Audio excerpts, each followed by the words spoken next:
to our gardening secrets. I'm in zone 7A, 8B, or is that wrong?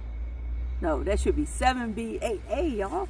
And I'm going to share with you how to start gardening. If it's a beginner or an intermediate experience, you can tell me what I'm doing wrong. And I'm covering easy to care for plants here because it gets very hot in the summer.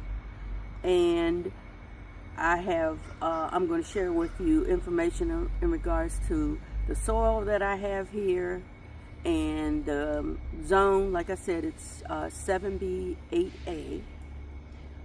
How you can create little microclimates that would also help with plants. I've got perennials, trees, shrubs, and we can talk about some annuals that I've grown here in this zone.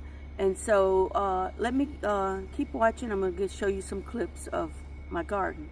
And I hope you follow me and share your interest in gardening by commenting and subscribing and liking this channel. This is my first video, so let me know what you think. And I'll talk to you on the next video, which would be my late winter garden.